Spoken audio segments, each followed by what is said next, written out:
Hello friends, welcome back everyone. Welcome to my channel. और आज मैं लेकर आया हूँ जो आधुनिक भारत की सीरीज चल रही थी, तो उसका चैप्टर नंबर 5 है। ठीक फ्रेंड, इससे पहले के 4 चैप्टर कंप्लीट हो गए हैं। अगर किसी ने ना देखा हो तो जाके चैनल की प्लेलिस्ट में देख ले। इसमें हम देखेंगे 5वां चैप्टर, और 5वें चैप्टर में हम देखेंगे 19वीं सदी के पूर्वार्ध में भारतीय सामाजिक और सांस्कृतिक जागरण। ठीक फ्रेंड, कि भारत में उस टाइम कैसा समाज और सांस्कृतिक माहौल था। ठीक फ्रेंड्स, तो चलिए वीडियो स्टार्ट करते हैं। ठीक है फ्रेंड्स, तो देखिए पहले हम देखेंगे राजा राम मोहन राय को। ठीक फ्रेंड्स, ऊपर हमारे लिए कुछ पढ़ने के लिए है नहीं, देख लीजिए। ठीक फ्रेंड्स, ये है हमारा 5वां चैप्टर, तो इसमें बीच में हमारे लिए कुछ पढ़ने के लिए है नहीं, तो हम सीधा चलते हैं राजा राम मोहन राय के। ठीक फ्रेंड्स, तो चलिए देखते हैं राजा राम मोहन राय को। ठीक फ्रेंड्स, राजा राम मोहन राय। ठीक फ्रेंड, राजा राम मोहन राय आधुनिक भारत के प्रथम नेता माने जाते हैं। ठीक फ्रेंड्स, राजा राम मोहन राय आधुनिक भारत के प्रथम नेता माने जाते हैं। एक सेकंड फ्रेंड्स, अब दिखाई दे रहा होगा। ठीक फ्रेंड्स, क्लियर। प्रथम नेता माने जाते हैं, ये पेंसिल से लिखा है मैंने। आगे देखिए समसामयिक। ठीक फ्रेंड्स, समसामयिक, अगले पेज पे चलते हैं। समसामयिक और भ्रष्टाचार से उन्हें काफ़ी कष्ट हुआ। ठीक फ्रेंड्स, समसामयिक और भ्रष्टाचार से उन्हें काफ़ी कष्ट हुआ। किन की बात हो रही है? राजा राम मोहन राय। ठीक फ्रेंड, राजा राम मोहन राय के मन में प्राच्य दार्शनिक विचारधाराओं के प्रति गहन प्रेम और आदर था। ठीक फ्रेंड्स, जो ये हम प्राच्य दर्शन वगैरह है, ये हम पिछले ही चैप्टर में पढ़ा है। ठीक फ्रेंड्स, उनकी विचारधारा के प्रति आदर वगैरह प्रेम करते होंगे, लेकिन वे यह सोचते थे कि केवल पश्चिमी संस्कृति से ही भारतीय समाज का अनुष्ठान हो सकता है। ठीक फ्रेंड, लेकिन ये मानते थे कि जो पश्चिमी संस्कृति है ना, जो ब्रिटेन वगैरह में या यूरोप वगैरह में, तो वो ये सोच रहे थे कि पश्चिमी संस्कृति से ही भारतीय समाज का पुनरुत्थान हो सकता है। ठीक फ्रेंड्स, आगे चलते हैं। आगे देखिए, वे विद्वान थे और संस्कृत, फारसी, अरबी, अंग्रेजी, फ्रांसीसी, ग्रीक और हिब्रू सहित 1 दर्जन से अधिक लैंग्वेज जानते थे या बोलते थे। ठीक फ्रेंड्स, युवावस्था में उन्होंने वाराणसी के संस्कृत साहित्य और हिंदू दर्शन, पटना में कुरान, फारसी तथा अरबी साहित्य में अध्ययन किया। ठीक फ्रेंड्स, देख लो, इतनी भाषाएं बोलते थे, 1 दर्जन से अधिक भाषाएं, और कई भाषाओं में इन्होंने अध्ययन किया था, तो वही बात बताई जा रही है। ठीक फ्रेंड्स, आगे देखेंगे, वे जैन धर्म और भारत के अन्य धार्मिक आंदोलनों तथा पंथों से अच्छी तरह परिचित थे। ठीक ठीक फ्रेंड्स, कौन?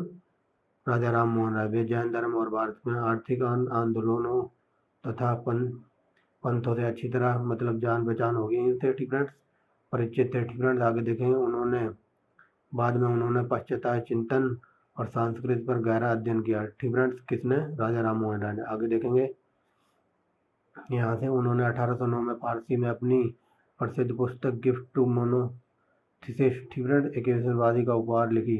वेरी वेरी मोस्ट इंपॉर्टेंट है, कई बार ये पुस्तक पूछी गई है। गिफ्ट टू मोनोथिस्ट, यानी कि एकेश्वरवादियों का उपहार किसने लिखी थी? राजा राम मोहन राय ने। कब लिखी थी? तो 1809 में लिखी थी। और किस में लिखी थी? तो फारसी में। तीनों जगह से क्वेश्चन बना है। ठीक फ्रेंड्स, तो आप देख लेना, तीनों बार बता दिया है। पहली पुस्तक ये पूछी जाती किसने लिखी? राजा राम मोहन राय ने। और इनकी पुस्तक का नाम पूछ लिया जाता तो गिफ्ट टू मोनोथिस्ट कैसी भाषा में थी? फारसी में। और कब लिखी थी? 1809 में। ठीक फ्रेंड, जिसमें उन्होंने अनेक देवताओं में विश्वास के विरुद्ध एकेश्वरवाद के पक्ष का वजनदार तर्क दिया है। ठीक फ्रेंड्स, इन्होंने एकेश्वरवादी पर प्रकाश डाला हुआ इस पुस्तक में, ये बताया जा रहा है। आगे देखेंगे, वे 1814 में कलकत्ता में बस गए भी। ठीक फ्रेंड, वे 1814 में कलकत्ता में बस गए। तब से उन्होंने मूर्ति पूजा, जाति की कट्टरता और निरर्थक धार्मिक कृतियों का प्रचलन का जोरदार विरोध किया। ठीक फ्रेंड, कलकत्ता में बस के इन्होंने जाति की कट्टरता, निरर्थक धार्मिक और कृतियों के प्रचलन का जोरदार विरोध किया होगा। आगे देखेंगे, उनकी घोषणा थी कि सभी प्रमुख प्राचीन हिंदू धर्मग्रंथ ने एकेश्वरवाद की शिक्षा दी है। ठीक फ्रेंड्स, उनकी धारणा थी कि सभी प्राचीन हिंदू धर्मग्रंथों ने एकेश्वरवाद की शिक्षा दी है। ठीक फ्रेंड्स, ऐसा वो मानते थे कि जितने इंडिया के जो प्राचीन धर्म वगैरह थे उनमें एकेश्वरवाद की शिक्षा दी है। ठीक फ्रेंड्स, आगे देखेंगे, राजा राम मोहन राय ने ईसाई धर्म विशेषकर, ठीक फ्रेंड, राजा राम मोहन राय ने ईसाई धर्म विशेषकर 1820, ठीक फ्रेंड, विशेषकर 1820 में प्रीसेप्ट्स ऑफ जीसस, ठीक फ्रेंड्स, प्रीसेप्ट्स ऑफ जीसस नाम से एक पुस्तक प्रकाशित की, जिसमें उन्होंने न्यू टेस्टामेंट के नैतिक और दार्शनिक संदेश की प्रशंसा करते हुए उसको काफ़ी चमत्कारी कहानियों से अलग करने की कोशिश की है। ठीक फ्रेंड्स, 1820 में इन्होंने प्रीसेप्ट्स ऑफ जीसस, ठीक फ्रेंड्स, प्रीसेप्ट्स ऑफ जीसस नामक से कोई पुस्तक प्रकाशित की होगी, जिसमें इन्होंने न्यू टेस्टामेंट और नैतिक दर्शन संदेश की प्रशंसा करते हुए उसे चमत्कार कहानियों से अलग करने की कोशिश की थी। ठीक फ्रेंड्स, आगे देखेंगे। यहाँ तक हो गया ना, करने की कोशिश की थी। इस प्रकार ठीक फ्रेंड, इस प्रकार राजा राम मोहन राय का मानना था कि ना तो भारत में भूतकाल पर आंखें मूंद कर निर्भर रहा है। ठीक फ्रेंड्स, राजा राम मोहन राय ये मानते थे कि ना तो भारत के भूतकाल पर आंखें मूंद कर यानी कि आंखें बंद कर निर्भर रहा जाए, और ना ही पश्चिम का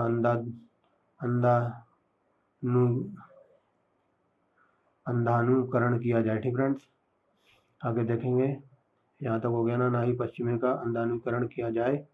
अब देखेंगे थोड़ा नीचे। ठीक फ्रेंड्स, सब दिखाई दे रहा होगा। यहाँ से देखिए, भारत पर पाश्चात्य संस्कृति को थोपना नहीं हो। ठीक फ्रेंड्स, भारत पर पाश्चात्य संस्कृति को थोपना नहीं हो, इसलिए वे हिंदू धर्म में सुधार और हिमायती और हिंदू धर्म की जगह ईसाई धर्म लाने के विरोधी थे। ठीक फ्रेंड्स, ये सोच रहे थे कि भारत के ऊपर जो पाश्चात्य संस्कृति वगैरह वो थोपी ना जाए, इसलिए ये ईसाई धर्म वगैरह का विरोध कर रहे थे। ठीक फ्रेंड्स, और हिंदू धर्म में सुधार और हिमायती हिंदू धर्म में सुधार लाने की बातें कर रहे थे, और जो ईसाई धर्म का प्रचार कर रहे थे उनका ये विरोधी थे। आगे देखेंगे। रूढ़िवादियों ने मूर्ति पूजा की आलोचना तथा ईसाई धर्म। ठीक फ्रेंड्स, जो रूढ़िवादी लोग थे वो मूर्ति पूजा की आलोचना तथा ईसाई धर्म। आगे देखेंगे। ईसाई धर्म और इस्लाम की दार्शनिक। ठीक फ्रेंड्स, मूर्ति पूजा और इस्लाम धर्म की दार्शनिक दृष्टि की प्रशंसा करने के कारण उनकी निंदा की गई। ठीक फ्रेंड्स, किनकी? राजा राम मोहन राय की। ठीक फ्रेंड्स, ये इस्लाम धर्म की दार्शनिक दृष्टि की प्रशंसा करने के कारण इनकी निंदा भी हुई होगी। आगे देखेंगे। उन्हें विधर्मी। ठीक फ्रेंड्स, उन्हें विधर्मी और जाति बहिष्कृत कहा गया। ठीक फ्रेंड्स, किसको? राजा राम मोहन राय को। उन्हें विधर्मी मतलब तुम्हारा कोई धर्म नहीं, और जाति बहिष्कृत कहा गया। उन्होंने 1829 में ठीक फ्रेंड्स, उन्होंने 1829 में ब्रह्म समाज नामक एक नई धार्मिक संस्था की स्थापना की। वेरी मोस्ट इंपॉर्टेंट है, हजारों बार एग्जाम में ये पूछा गया कि धार्मिक क्या कहते हैं ब्रह्म समाज की स्थापना किसने की थी? राजा राम मोहन राय ने। कब की थी? तो 1829 में, याद रखना। स्थापना की। इसका उद्देश्य हिंदू धर्म को स्वच्छ बनाना और एक ईश्वरवादी की शिक्षा देना था। ठीक फ्रेंड्स, किसका? ब्रह्म समाज का। आगे देखेंगे। नई संस्था के दो आधार थे, तर्क शक्ति और वेद तथा उपनिषद। ठीक फ्रेंड्स, जो नई ये ब्रह्म समाज बनाई थी ना, इसके दो आधार वगैरह थे, और पहला था तर्क शक्ति और वेद उपनिषद। ठीक फ्रेंड्स, आगे देखेंगे। ब्रह्म समाज ने मानवीय प्रतिष्ठा पर जोर दिया, मूर्ति पूजा का विरोध किया तथा सती प्रथा जैसी सामाजिक कुरीतियों की आलोचना की। ठीक फ्रेंड्स, जो ब्रह्म समाज था इसने मूर्ति पूजा का विरोध किया था, और जो सती प्रथा वगैरह चल रही थी, जो समाज में और कुरीतियाँ चल रही थी, इनका भी विरोध किया था, आलोचना की थी। ठीक फ्रेंड्स, समझ रहे होगे, सिंपल वे में लिखा हुआ है। आगे देखते हैं। उन्होंने 1818 में ठीक फ्रेंड, उन्होंने 1818 में जनमत खड़ा करने का काम आरंभ किया। ठीक फ्रेंड, उन्होंने 1818 में जनमत खड़ा करने का काम आरंभ किया। अब देखेंगे आगे।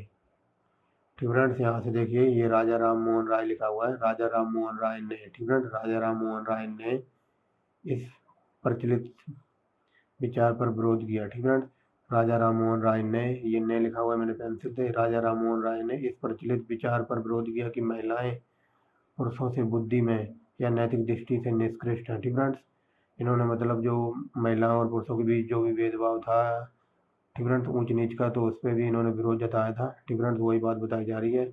आगे देखेंगे। दृष्टि से निष्कृष्ट है। उन्होंने बहुविवाह और विधवाओं की अनवत, ठीक फ्रेंड्स, अनवत स्थिति की आलोचना की। मतलब जो बहुविवाह और जो विधवाएं थी इनकी स्थिति जो बहुत ही दयनीय थी, तो उस पर भी आलोचना की। महिलाओं की स्थिति को सुधारने के लिए उन्होंने मांग की कि उन्हें विरासत और संपत्ति संबंधी अधिकार दिए जाएं। ठीक फ्रेंड्स, इन्होंने जो भी विधवाएं वगैरह और जो बहुविवाह से करती होंगी स्त्रियां, तो उनके लिए मांग उठाई थी कि उन्हें मांग की कि उन्हें विरासत और संपत्ति संबंध अधिकार दिए जाएं। किनको? महिलाओं को, और जो वीडो वगैरह थी उनको। ठीक फ्रेंड्स, आगे देखेंगे। राजा राम मोहन राय ने आधुनिक शिक्षा में सबसे प्रारंभिक प्रचारकों में से एक थे। ठीक फ्रेंड्स, जो राजा राम मोहन राय थे, जो आधुनिक शिक्षा थी यानी कि मॉडर्न शिक्षा में सबसे प्रारंभिक प्रचारकों में से एक थे राजा राम मोहन राय। ठीक फ्रेंड्स, अब चलिए, अब थोड़ा तीव्र गति से चलेंगे। ठीक फ्रेंड्स, डेविड हेयर। ठीक फ्रेंड्स, डेविड हेयर ने 1817 में कलकत्ता में प्रसिद्ध हिंदू कॉलेज की स्थापना की। वेरी मोस्ट इंपॉर्टेंट है, कई बार एग्जाम में बना सीधा क्वेश्चन। कि डेविड हेयर ने 1817 में हिंदू कॉलेज की स्थापना कहाँ की थी? कलकत्ता में की थी। ठीक फ्रेंड्स, कई बार ये पूछा जाता है हिंदू कॉलेज की स्थापना किसने की थी? डेविड हेयर ने। और कब की थी? तो 1817 में। और कहाँ की थी? कलकत्ता में। ठीक फ्रेंड्स, हर तरीके से क्वेश्चन बना है तो मैंने बता दिया है। और हाँ, एक बात याद रख लेना कि जो मैंने कल जो चैप्टर नंबर 4 कराया था ना, तो उसमें लास्ट में 5-7 लाइनें रह गई थी, मतलब 2 मिनट का चैप्टर रह गया था वो। उससे पहले कैमरे की बैटरी डाउन हो गई थी। ठीक फ्रेंड्स, इस चैप्टर को पूरा करते ही वो जो 5-7 मिनट की वीडियो रह गई थी ना चैप्टर 4 की, तो वो मैं इसी वीडियो में करा दूंगा। ठीक फ्रेंड्स, चैप्टर नंबर 4 की जो भी 5-7 लाइनें रह गई थी पिछली वीडियो की, वो इस वीडियो में मैं कंप्लीट करा दूंगा। ठीक फ्रेंड्स, क्योंकि वो वीडियो बनने ही वाली थी, उससे पहले ही बैटरी डेड हो गई थी। तो इस चैप्टर के ख़त्म होने के बाद हम चैप्टर नंबर की जो 4 की जो 5 मिनट की वीडियो रह गई थी वो हम इसी वीडियो में करा देंगे। ठीक फ्रेंड्स, चलिए देखते हैं, यहाँ तक हो गया। उसकी शिक्षा संबंधी, ठीक फ्रेंड, उसकी शिक्षा संबंधी परियोजनाओं के लिए राजा मोहन राय ने हेयर को अत्यंत जोरदार समर्थन किया। ठीक फ्रेंड्स, जो इन्होंने शिक्षा के लिए कदम उठाए थे ना डेविड हेयर ने, तो वही बताया जा रहा है कि उसकी शिक्षा संबंधी परियोजनाओं के लिए राजा राम मोहन राय ने डेविड हेयर को पूरा सपोर्ट किया था, जोरदार। ठीक फ्रेंड, इसके अतिरिक्त उन्होंने कलकत्ता में 1817 से, ठीक फ्रेंड, इसके अतिरिक्त उन्होंने 1817 से 17 में कलकत्ता से, ठीक फ्रेंड्स, कलकत्ता से अपने खर्च से एक अंग्रेजी स्कूल खोला। ठीक फ्रेंड्स, किसने? डेविड हेयर ने। ठीक फ्रेंड्स, इन्होंने अपने खर्च से यानी कि अपनी जेब से पैसे लगाकर अंग्रेजी स्कूल वगैरह खोला होगा, आगे देखेंगे, जिसमें अन्य विषयों के साथ ही यांत्रिकी और वोल्टेयर के दर्शन की पढ़ाई होती थी। ठीक फ्रेंड्स, यांत्रिकी माने मैकेनिक्स वगैरह होता है। ठीक फ्रेंड्स, और वोल्टेयर के दर्शन की पढ़ाई होती थी। उन्होंने 1825 में एक वेदांत कॉलेज की स्थापना की, जिसमें भारतीय विद्या और पाश्चात्य सामाजिक तथा भौतिक विज्ञानों की पढ़ाई की सुविधा थी। ठीक फ्रेंड्स, इन्होंने एक वेदांत स्कूल भी खोला हुआ जिसमें भारतीय विद्या और पाश्चात्य सामाजिक और भौतिक विज्ञान यानी कि फिजिक्स की पढ़ाई वगैरह भी होती होगी। ठीक फ्रेंड्स, समझ रहे होगे। आगे चलते हैं, यहाँ से देखिए, उन्होंने बंगला, ठीक फ्रेंड्स, राजा राम मोहन राय की बात हो रही है, उन्होंने बंगला व्याकरण पर एक पुस्तक की रचना की। ठीक फ्रेंड, उन्होंने बंगला व्याकरण पर एक पुस्तक की रचना की। अपने अनुवादों, पुस्तिकाओं तथा पत्र पत्रिकाओं के जरिए बंगला भाषा की एक आधुनिक और सुरुचिपूर्ण शैली विकसित करने में उन्होंने सहायता की। ठीक फ्रेंड्स, किसने? राजा राम मोहन राय ने। ठीक फ्रेंड्स, समझ रहे होगे, उन्होंने बंगला भाषा पर एक पुस्तक की रचना की होगी। अपने अनुवादों, पुस्तिकाओं और पत्र पत्रिकाओं के जरिए बंगला भाषा को एक आधुनिक और सुरुचिपूर्ण शैली विकसित करने में उन्होंने सहायता दी थी। ठीक फ्रेंड्स, किसने? राजा राम मोहन राय ने। अब देखेंगे नीचे। ठीक फ्रेंड्स, तो चलिए देखते हैं। देखिए यहाँ से राजा राम मोहन राय भारतीय पत्रकारिता के अग्रदूत थे। ठीक फ्रेंड्स, हजारों बार ये क्वेश्चन पूछा गया कि भारतीय पत्रिका के अग्रदूत या भारतीय अग्रदूत किसको कहा जाता है? राजा राम मोहन राय को। याद रखना, जनता के बीच वैज्ञानिक, ठीक फ्रेंड्स, ये वैज्ञानिक ही लिखा हुआ है ना, वैज्ञानिक साहित्य और राजनीतिक ज्ञान के प्रचार, तात्कालिक ठीक फ्रेंड्स, साहित्यिक और राजनीतिक ज्ञान प्रचार, ठीक फ्रेंड्स, ज्ञान प्रचार के लिए उन्होंने बंगला, फारसी, हिंदी और अंग्रेजी में पत्र पत्रिकाएं निकाली। ठीक फ्रेंड्स, यहाँ से था जनता के बीच वैज्ञानिक साहित्य और राजनीतिक ज्ञान के प्रचार से आगे यहाँ से प्रचार के लिए, ठीक फ्रेंड्स, ज्ञान के प्रचार के लिए उन्होंने बंगला, फारसी, हिंदी और अंग्रेजी में पत्र पत्रिकाएं निकाली। आगे देखेंगे बंगाल के, ठीक फ्रेंड्स, बंगाल के जमींदारों की उत्पीड़क कार्रवाई की उन्होंने निंदा की। ठीक फ्रेंड्स, जो बंगाल पर जमींदारों के खिलाफ कार्रवाई वगैरह हो रही होगी, उत्पीड़क, ठीक फ्रेंड, उनको सताया जा रहा होगा, उस पर भी इन्होंने निंदा की थी। आगे चलते हैं, वास्तविक किसानों द्वारा, ठीक फ्रेंड्स, वास्तविक किसानों द्वारा दिए जा रहे लगान, ठीक फ्रेंड्स, वास्तविक किसानों द्वारा दिए जाने वाले लगान को सदा के लिए निश्चित कर दिया जाए। ठीक फ्रेंड्स, निश्चित कर दिया। ठीक फ्रेंड्स, जो किसानों से अधिकतम लगान लादा जा रहा था ना, तो उनको सदा के लिए निश्चित कर, जिसमें वे सभी 1793 के स्थायी बंदोबस्त का फायदा उठा सके। ठीक फ्रेंड्स, ये बताया जा रहा है यहाँ पर जो किसानों पर अधिक से लगान या लिया जा रहा था या उनके ऊपर लादा जा रहा था, तो उसको इन्होंने कहा था कि एक निश्चित कर दिया जाए। ठीक फ्रेंड्स, फिक्स कर दिया जाए अमाउंट की इतना देना, किसानों को तुम बढ़ाओ मत या इनके ऊपर जुल्म मत करो। ठीक फ्रेंड्स, वो बात बताई जा रही है।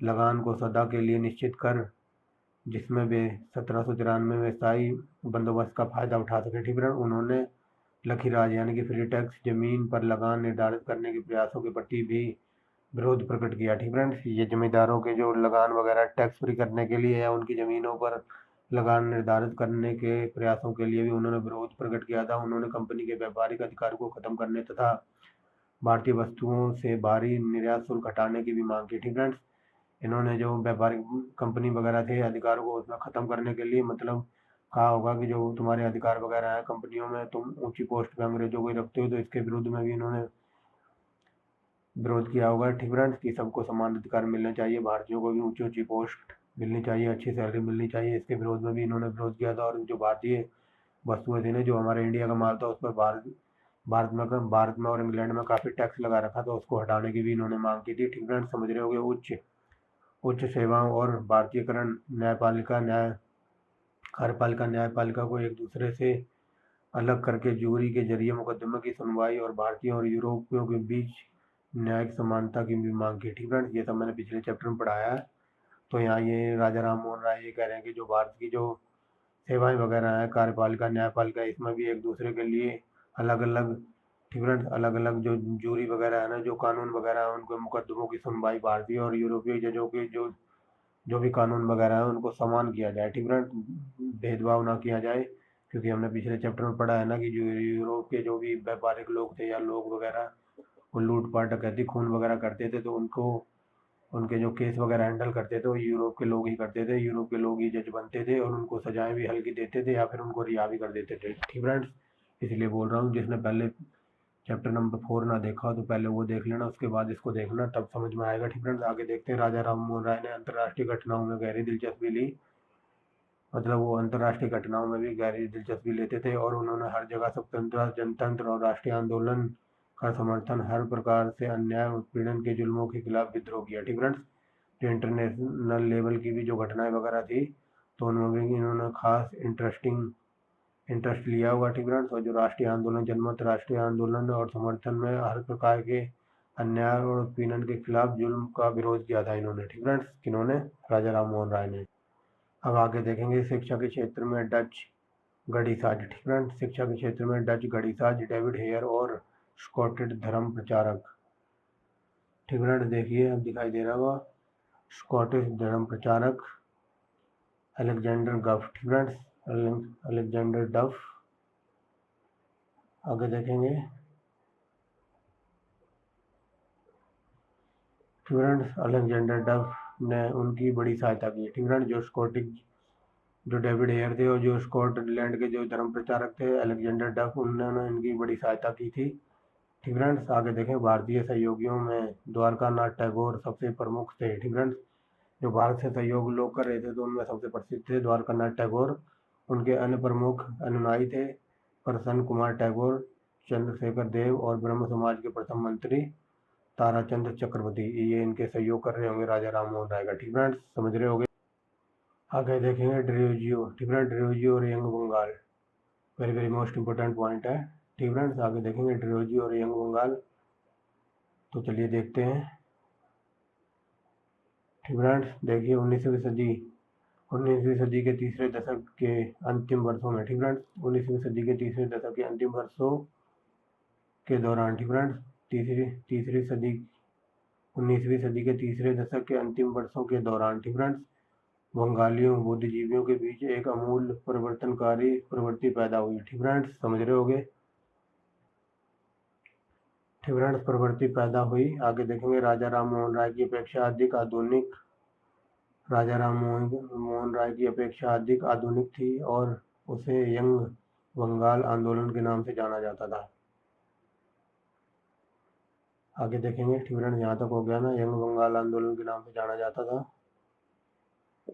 ठीक फ्रेंड्स, अब क्लियर दिखाई दे रहा होगा, नाम से जाना जाता था। उसका नेता एक प्रेरक नौजवान Anglo Indian Henry William Derozio था। ठीक फ्रेंड्स, किसका? जो ये आंदोलन हुआ था ना, क्या कहते हैं, एक बंगाल में बुद्धिजीवियों के बीच एक अमूल परिवर्तनकारी प्रवृत्ति पैदा हुई, जो राजा राम मोहन राय की अपेक्षा जो राजा राम मोहन राय की अपेक्षा अधिक आधुनिक थी और उसे यंग बंगाल आंदोलन के नाम से जाना जाता था और उसका नेता एक था एंग्लो इंडियन हेनरी विलियम डरेजियो। ठीक फ्रेंड्स, हेनरी विलियम डरेजियो का जन्म 1809 में हुआ था। उसने 1826 से 1831 तक हिंदू कॉलेज में पढ़ा है। ठीक फ्रेंड्स,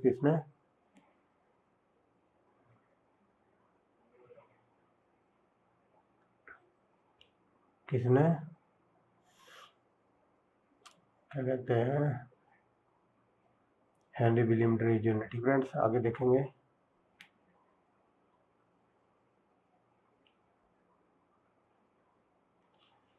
पढ़ाया। ठीक फ्रेंड्स, यहाँ से देखें उसने महान फ्रांसीसी क्रांति से प्रेरणा ग्रहण की। ठीक फ्रेंड्स, उसने महान फ्रांसीसी क्रांति से प्रेरणा ग्रहण की। उसने उन छात्रों को विवेकपूर्ण और मुक्त ढंग से सोचने विचारने के सभी आधारों की प्रामाणिकता से जांच करने, मुक्ति, समानता और स्वतंत्रता से प्रेम करने तथा सत्य की पूजा करने के लिए प्रेरित किया। ठीक फ्रेंड्स, अब देखिए किसकी बात हो रही है, ये विलियम डरेजियो की बात हो रही है। उसने उन छात्रों को विवेकपूर्ण और मुक्त ढंग से सोचने, सभी आधारों और प्रामाणिकता की जांच, मुक्ति, समानता और स्वतंत्रता से प्रेम करने तथा सत्य की पूजा करने के लिए प्रेरित किया। डरेजियो और उनके प्रसिद्ध अनुयायियों, जिन्हें ड्रोजियंस और यंग बंगाल कहा जाता था, प्रचंड देशभक्त थे। ठीक फ्रेंड्स, जो डरेजियो के अनुयायी थे उन्हें ड्रोजियंस या यंग बंगाल कहा जाता था, जो प्रचंड देशमुक्त। ठीक फ्रेंड्स, नहीं, देशमुक्त नहीं, ये देशभक्त, ये जो प्रचंड देशभक्त थे। डरेजियो आधुनिक भारत का प्रथम राष्ट्रकवि था। ठीक फ्रेंड्स, डरेजियो था जो आधुनिक भारत का प्रथम राष्ट्रकवि था। आगे देखिए डरेजियो को उसकी क्रांतिकारिता के कारण, ठीक फ्रेंड्स, डरेजियो को उसकी क्रांतिकारिता के कारण 1831 में हिंदू कॉलेज से हटा दिया गया। ठीक फ्रेंड्स, आगे देखेंगे, हटा दिया गया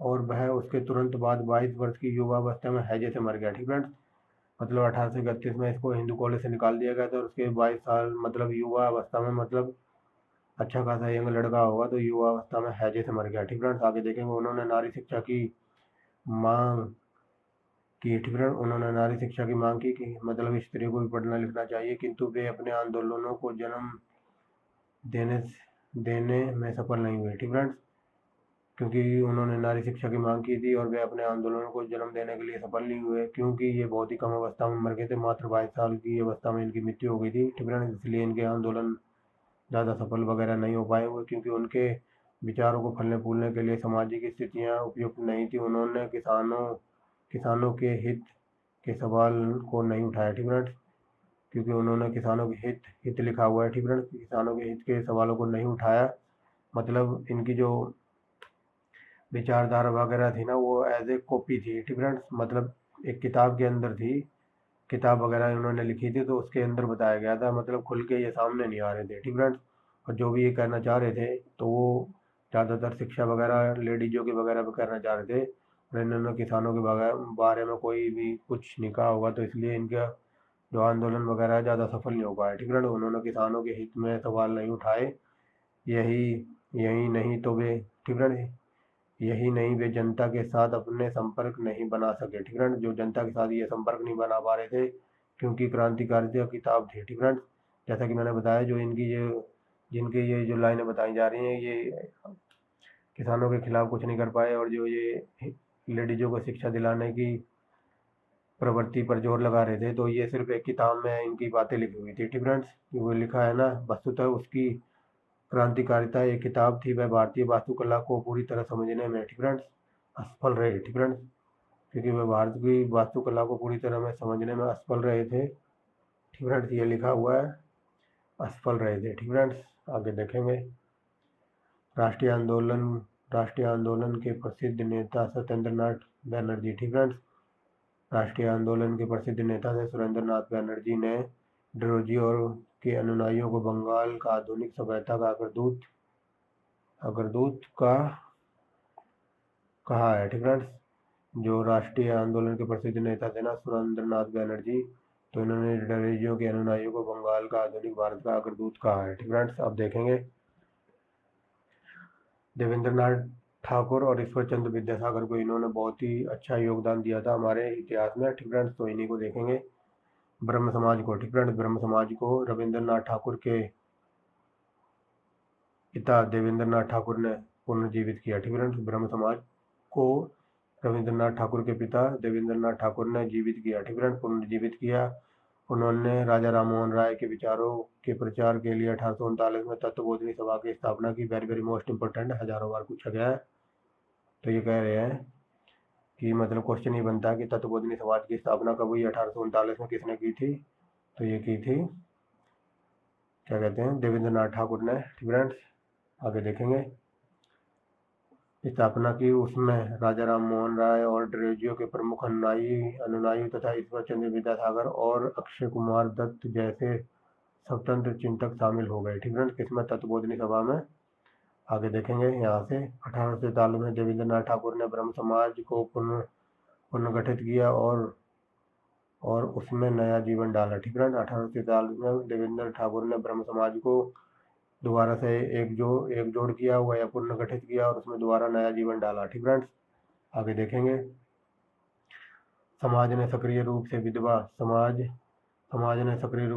पुनर्विवाह बहुविवाह के उन्मूलन, नारी शिक्षा, रैयत की दशा में सुधार और आत्म संयम का आंदोलन को समर्थन दिया। ठीक फ्रेंड्स, ये बात बताई जा रही कि जो इन्होंने प्रकाश डाला था ना, तो उसमें समाज पर ये रिएक्शन हुआ होगा। समाज ने सक्रिय रूप से विधवा पुनर्विवाह बहुविवाह और उन्मूलन, नारी शिक्षा, रैयत की दशा में सुधार जैसे आत्म संयम पर आंदोलन का इन्होंने समर्थन किया होगा इनका। ठीक फ्रेंड्स, अब आगे देखेंगे।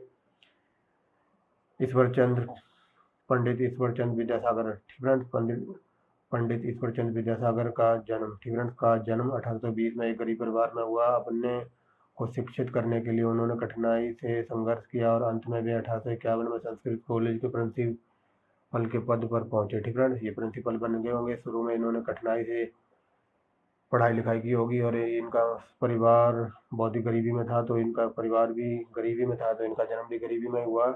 ठीक है, इन्होंने पढ़ने लिखने के लिए संघर्ष किया, लेकिन बाद में ये अच्छी पोस्ट पर पहुंच गए थे, संस्कृत विद्यालय के प्रिंसिपल बने थे। ठीक फ्रेंड्स, आगे देखेंगे। वे भारतीय और पाश्चात्य संस्कृति के एक दुखद संयोग का प्रतिनिधित्व करते थे। ठीक फ्रेंड्स, वे पाश्चात्य और संस्कृति का एक दुखद संयोग का प्रतिनिधि करते थे। उन्होंने गरीबों, अभागों और उत्पीड़ित लोगों के लिए अपार सहानुभूति थी। ठीक फ्रेंड्स, मतलब कोई गरीब या भागा, कोई पागलपन वगैरह, मतलब कोई बेचारा जो व्यक्ति वगैरह हुआ दुखों का मारा, तो उनके लिए इनके दिल में बहुत ही सहानुभूति थी। ठीक फ्रेंड्स, ऐसे लोगों को ये दुखी नहीं देख सकते थे। कौन? ईश्वर चंद्र विद्यासागर। उन्होंने सरकारी सेवाओं से त्यागपत्र दिया क्योंकि वे अनुचित सरकारी हस्तक्षेप को बर्दाश्त नहीं कर सकते थे। ठीक फ्रेंड्स, जो ये गवर्नमेंट पोस्ट पर वगैरह होंगे, सरकारी नौकरी में, उन्होंने इस्तीफा दे दिया होगा क्योंकि वे अनुचित मतलब गलत कोई सरकारी हस्तक्षेप या गलत कोई ऑर्डर वगैरह नहीं मानते होंगे या गलत काम को बर्दाश्त नहीं करते होंगे, इसलिए उन्होंने इस्तीफा दे दिया था। ठीक फ्रेंड्स, यहाँ लिखा हुआ है ना, क्योंकि वे अनुचित सरकारी हस्तक्षेप यानी कि कोई गलत काम बर्दाश्त नहीं कर पाए होंगे। आगे देखेंगे। उन्होंने एक बंगला वर्णमाला लिखी जो आज भी इस्तेमाल की जाती है। ठीक फ्रेंड्स, उन्होंने अपनी रचनाओं के द्वारा बंगाल में आधुनिक गद्य शैली का विकास को सहायता दी। उन्होंने संस्कृत कॉलेज के दरवाजे गैर ब्राह्मण विद्यार्थियों के लिए भी खोल दिया। ठीक फ्रेंड्स, जो संस्कृत का कॉलेज था उनमें सिर्फ ब्राह्मण वगैरह पढ़ते होंगे, तो इन्होंने ब्राह्मणों के अलावा सबके लिए उसके दरवाजे खोल दिए थे। मतलब किसी भी कास्ट का हो आके एडमिशन ले सकता है, पढ़ाई कर सकता है। ठीक फ्रेंड्स, खोल दिए क्योंकि वे संस्कृत के अध्ययन पर ब्राह्मण जाति के तत्कालिक एकाधिकार के विरोधी थे। ठीक फ्रेंड्स, क्योंकि जो ब्राह्मण जाति थी उन्होंने संस्कृत का जो अध्ययन था ना, यानी कि संस्कृत शिक्षा पर पूरा कब्जा कर रखा था, तो उसके विरोधी थे ये। ठीक फ्रेंड्स, क्या लिखा है ना, संस्कृत के अध्ययन पर ब्राह्मण जाति के तत्कालिक एकाधिकार के वे विरोधी थे। ठीक फ्रेंड्स, क्योंकि ये चाहते थे सबको शिक्षा मिले संस्कृत में। आगे चलते हैं। 1855 में विधवा पुनर्विवाह के पक्ष में अपनी शक्तिशाली आवाज उठाई किन्होंने? ईश्वर चंद्र विद्यासागर ने। और इस काम में आगाध परंपरागत विद्या को सहारा लिया। ठीक फ्रेंड्स, इस काम में इन्होंने विद्या का सहारा लिया होगा। आगे देखेंगे। 1855 के अंतिम दिनों में बंगाल, मद्रास, नागपुर और भारत के अन्य शहरों से सरकार को बड़ी संख्या में याचिका ठीक है सरकार को बड़ी संख्या में विधवाओं के पुनर्विवाह को कानूनी बनाने के लिए एक एक्ट पास करने का अनुरोध किया गया। ठीक है 1855 के अंतिम दिनों में बंगाल, मद्रास, मुंबई, नागपुर और भारत के अन्य शहरों को सरकार को बड़ी संख्या में विधवाओं के पुनर्विवाह को कानूनी बनाने के लिए एक्ट पास करने के लिए अनुरोध किया गया। यह आंदोलन सफल रहा। ठीक है और यह कानून बनाया गया है। हमारे देश की उच्च जातियों में पहला कानूनी हिंदू विधवा पुनर्विवाह कलकत्ता में 17 दिसंबर 1856 को विद्यासागर की प्रेरणाओं से और उनकी ही देखरेख में हुआ। ठीक है वेरी मोस्ट इम्पोर्टेंट है। कई बार एग्जाम में ये पूछा जाता है कि ये कानून किसने बनवाया था, तो ईश्वरचंद्र विद्यासागर ने। और कब बनवाया था? 1856 में। यूपीपीसीएस में कई बार ये मेल करने में पूछा गया। ठीक है याद रखेंगे। आगे देखेंगे। विद्यासागर ने 1850 में बाल विवाह का विरोध किया। उन्होंने जीवन भर बहुविवाह के विरुद्ध आंदोलन चलाया। स्कूलों के सरकारी निरीक्षण की हैसियत से उन्होंने 35 बालिका ठीक है स्कूलों की जो निरीक्षक वगैरह थे ना, स्कूलों के सरकारी निरीक्षक की हैसियत से उन्होंने 35 बालिका विद्यालयों की स्थापना की। ठीक है इन्होंने 35 लड़कियों के लिए स्कूल खोले होंगे, जिसमें से कईयों को उन्होंने अपने खर्च पर चलाया। ठीक है जो स्कूल खोले थे, इन्होंने कईयों से अपनी जेब से खर्च देकर इनको स्कूलों को चलाया होगा। बेथुन स्कूल की स्थापना 1849 में कलकत्ता में हुई। ठीक है याद रखना, क्वेश्चन बन सकता है यहाँ से, अभी तक बना नहीं है। बेथुन कॉलेज की स्थापना 1849 में कलकत्ता में हुई थी, याद रखेंगे। आगे देखिए। लड़कियों को आधुनिक शिक्षा देने की दिशा में सबसे पहले 1821 में ईसाई धर्म प्रचारकों ने कदम उठाए। ठीक है लड़कियों को जो शिक्षा देने के लिए सबसे पहले ईसाई धर्म के जो प्रचारक थे, उनके मन में कुछ विचार आया होगा लड़कियों की शिक्षा देने के लिए। ठीक है यहाँ एक नोट लिखा हुआ है, देख लीजिए। मगर ईसाई धर्म प्रचारक शिक्षा पर जोर देने के कारण उनके प्रयास सफल नहीं हो पाए। ठीक है हो पाए या हो सके, मगर ईसाई धार्मिक शिक्षा पर जोर देने के कारण उनके प्रयास सफल नहीं हो पाए। ठीक है वो जैसा चाह रहे थे कि जो ईसाई धर्म वगैरह है, ये ईसाई धर्म को अपना ले और हमारी शिक्षा ग्रहण वगैरह करें। ठीक है इस वजह से ये सफल नहीं हो पाए होंगे ईसाई लोग। आगे देखेंगे। पश्चिमी भारत में सुधार आंदोलन का पथ प्रदर्शक। ठीक है तो चलिए देखते हैं। बम्बई। ठीक है बम्बई के बाल शास्त्री। ठीक है बम्बई के बाल शास्त्री जावेकर प्रथम सुधारक में से थे। ठीक है जो बम्बई के बाल शास्त्री जावेकर प्रथम सुधारकों में से एक थे। उन्होंने ब्राह्मणवादी कट्टरता की आलोचना की और हिंदुओं की आम प्रथाओं को सुधार लाने की कोशिश की। ठीक है जो ब्राह्मणवादी थी, कट्टरता थी, इन्होंने विरोध किया हुआ। हिंदू धर्मों में की प्रथाओं में इन्होंने सुधार लाने की कोशिश की थी। किन्होंने? जाम्बेकर। ठीक है बाल शास्त्री जाम्बेकर ने। 1832 में उन्होंने दर्पण नाम से एक साप्ताहिक पत्र का प्रकाशन किया। ठीक है प्रकाशन किया या आरंभ किया। आगे चलते हैं। ठीक है अब दिखाई दे रहा होगा। 1849 में महाराष्ट्र में परमहंसली मंडली की स्थापना की गई। वेरी मोस्ट इम्पोर्टेंट है, कई बार एग्जाम में बना है कि परमहंसली मंडली की स्थापना कब हुई थी, तो 1849 में कहाँ हुई थी, तो महाराष्ट्र में। इसके संस्थापक आस्तिक थे। ठीक है जो इसकी स्थापना वगैरह की होगी वो आस्तिक लोग थे तथा मूल रूप से उनकी दिलचस्पी जात पात और बंधनों को तोड़ने में थी। ठीक है जब इसकी बैठक होती थी तो इसके सदस्य यथाकथित नीच जातियों के हाथ का पका हुआ भोजन करते थे। ठीक है जो इस परमहंसली मंडली की बैठक वगैरह होती होगी। ठीक है जब इस परमहंसली मंडल की जो बैठक वगैरह होती होगी तो जो आस्तिक लोग थे वो नीच जातियों के लोगों के हाथ से बना हुआ खाना खाते थे। ठीक है वही बात बताई जा रही है। विधवा विवाह और स्त्री शिक्षा में भी वे विश्वास करते थे। ठीक है इस मंडली की शाखाएं पुणे, सतारा और महाराष्ट्र के अन्य नगरों में भी स्थापित की गई थी। आगे देखेंगे फ्रेंड। कुछ पढ़े लिखे युवकों ने मिलकर 1848 में छात्रों की एक साहित्यिक और वैज्ञानिक संस्था बनाई। ठीक है जो कुछ पढ़े लिखे युवक वगैरह थे तो उन्होंने 48 में एक साहित्यिक और वैज्ञानिक की संस्था बनाई थी। इसकी 2 शाखाएं थी, गुजराती और मराठी ध्यान प्रसारक मंडलियां थी। ठीक है आगे देखेंगे। महिलाओं की शिक्षा के लिए स्कूल आरंभ। ठीक है महिलाओं की शिक्षा के लिए स्कूल आरंभ करना भी इस संस्था के लक्ष्यों में से एक था। 1851 में ज्योतिबा फुले और उनकी पत्नी पत्नी ने पूना में लड़कियों के लिए एक स्कूल खोला। ठीक फ्रेंड्स, आगे देखेंगे इन स्कूलों को सक्रिय रूप से बढ़ावा देने में जगन्नाथ सेठ और भाऊ दाजी के नाम विशेष रूप से उल्लेखनीय है। ठीक फ्रेंड्स, आगे देखेंगे फूले महाराष्ट्र में विधवा विवाह आंदोलन की अगली पंक्ति के नेता थे। 1850 में विष्णु शास्त्री पंडित ने विधवा विवाह समाज स्थापित किया। आगे देखेंगे करसोनदास मलजी इस क्षेत्र के दूसरे महत्वपूर्ण कार्यकर्ता थे। ठीक फ्रेंड्स, करसोनदास कलजी इस क्षेत्र के दूसरे महत्वपूर्ण व्यक्ति थे। 1852 में उन्होंने गुजराती भाषा में विधवा विवाह के समर्थन के लिए सत्यप्रकाश नामक एक पत्रिका निकाली थी। ठीक फ्रेंड्स, आगे देखेंगे महाराष्ट्र में नई शिक्षा और नए सामाजिक सुधारों के प्रवक्ता है गोपाल हरि देशमुख थे। ठीक फ्रेंड्स, जो आगे चलकर लोकहितवादी उपनाम से विख्यात हुए।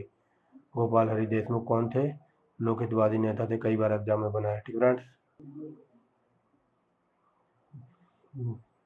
दादाभाई नौरोजी मुंबई में दूसरे प्रमुख समाज सुधारक थे। फारसी धर्म सुधार संगठन के संस्थापकों में से वे थे। ठीक फ्रेंड्स, दादाभाई नौरोजी मुंबई में दूसरे समाज सुधारक थे और जो फारसी धर्म सुधारकों में से संस्थापकों में से वे थे। ठीक फ्रेंड्स, सुधारकों ने शुरू से अपना संघर्ष मुख्य रूप से भारतीय भाषाओं के अखबारों और साहित्यों के माध्यम से चलाया था। ठीक फ्रेंड्स, जो सुधारक वगैरह थे उन्होंने अपना संघर्ष मुख्य रूप से भारतीय भाषाओं और अखबारों के और साहित्य के माध्यम से चलाया था। ठीक फ्रेंड्स, तो ये था हमारा चैप्टर 5वां। ठीक फ्रेंड्स, तो ये हमारा 5वां चैप्टर यहाँ खत्म होता है। अब मैं लेके चलता हूँ आपको चौथा नंबर चैप्टर पे। ठीक फ्रेंड्स, वहाँ पे 5-7 मिनट की कुछ वीडियो रह गई थी तो वो मैं दिखाता हूँ आपको। ठीक फ्रेंड्स, तो ये चैप्टर नंबर 4 है। इसमें जो मैंने लास्ट वीडियो बनाई थी ना, तो उसमें कुछ 2-3 मिनट की वीडियो रह गई थी, 5-7 लाइनें रह गई थी, तो मैं इसी वीडियो में कंप्लीट करा देता हूँ। ठीक फ्रेंड्स, 5वां चैप्टर हमने देख लिया, अब देखेंगे चौथा नंबर चैप्टर। ठीक फ्रेंड्स, तो चलिए चलते हैं, जहाँ से वीडियो कल रुक गई थी वहीं से आज पूरा कर देंगे। ठीक फ्रेंड्स, तो यहाँ से देखते हैं, यहाँ तक हो गया था। प्रारंभिक शिक्षा नीति की सबसे बड़ी खामी यह थी कि लड़कियों की शिक्षा को अवहेलना। ठीक फ्रेंड्स, जो प्रारंभिक शिक्षा नीति चल रही थी तो उसमें लड़कियों की शिक्षा नहीं दी जाती थी, अवहेलना की जाती थी। ऐसा इसलिए हुआ कि सरकार चिंतित थी कि रूढ़िवादी भारतीयों की भावनाओं को चोट ना पहुंचे। ठीक फ्रेंड्स, ऐसा इसलिए हो रहा था कि सरकार ये चाहती थी कि जो रूढ़िवादी भारतीय थे उनको उनकी भावनाओं को चोट ना पहुंचे। ठीक फ्रेंड्स, इसलिए विदेशी अधिकारियों की नज़र में स्त्री शिक्षा की कोई तात्कालिक उपयोगिता नहीं थी। ठीक फ्रेंड्स, जो विदेशी थे, अंग्रेज थे, तो वो सोच रहे थे महिलाओं को पढ़ा लिखा कर कुछ नहीं होने वाला, इसलिए ये अवहेलना कर रहे थे। ठीक फ्रेंड्स, यहाँ तक हो गया, क्योंकि स्त्रियों को सरकारी दफ्तरों में क्लर्क नहीं बनाया जा सकता था। ठीक फ्रेंड्स, परिणामतः 1921 में केवल 2% भारतीय स्त्रियां ठीक फ्रेंड्स साक्षर थी। ये लिखा हुआ है 1921 में 2% लड़कियां ही साक्षर थी। 1919 में केवल 490 लड़कियां बंगाल प्रेसिडेंसी के हाई स्कूल की 4 उच्च कक्षाओं में पढ़ रही थी। ठीक फ्रेंड्स, 1919 में 490 लड़कियां बंगाल की प्रेसिडेंसी के हाई जो स्कूल थे उनकी 4 उच्च कक्षाओं में केवल 490 लड़कियां पढ़ रही थी। ठीक फ्रेंड्स, अंग्रेज इसलिए नहीं पढ़ाना चाहते थे क्योंकि स्त्रियों वगैरह को क्लर्क को नहीं बनाया जा सकता था, उनको दफ्तरों में नहीं लगाया जा सकता। ठीक फ्रेंड्स, इसलिए 1857 तक देश में कलकत्ता, मुंबई, मद्रास में 3 ही मेडिकल कॉलेज थे। ठीक फ्रेंड्स, 1857 तक देश में मुंबई, कलकत्ता और मद्रास में 3 मेडिकल कॉलेज थे। आगे देखेंगे, उच्च तकनीकी शिक्षा के लिए केवल एक ही इंजीनियरिंग कॉलेज रुड़की था। ठीक फ्रेंड्स, ये क्वेश्चन आ जाए कि सबसे पहला कॉलेज कौन सा था, सबसे पुराना रुड़की इंजीनियरिंग का। ठीक फ्रेंड्स, जो इंजीनियरिंग की पढ़ाई वगैरह होती थी तो उसके लिए एक ही रुड़की कॉलेज था, जिसके दरवाजे यूरोपियों और यूरेशियन लोगों के लिए खुले थे, मतलब यूरोपीय भाषाओं के लिए और यूरेशियन लोगों के लिए खुले थे, भारतीयों के लिए नहीं। ठीक फ्रेंड्स, तो ये था हमारा चैप्टर नंबर 4, जो पिछली वीडियो में नहीं हो पाया था पूरा। ठीक फ्रेंड्स, यहाँ पे मैंने चैप्टर नंबर 4 भी कंप्लीट करा दिया और 5 भी। ठीक फ्रेंड्स, तो ये थी हमारी वीडियो नंबर 5 और 4 भी। ठीक फ्रेंड्स, तो मिलते हैं नेक्स्ट वीडियो में एक नए टॉपिक के साथ।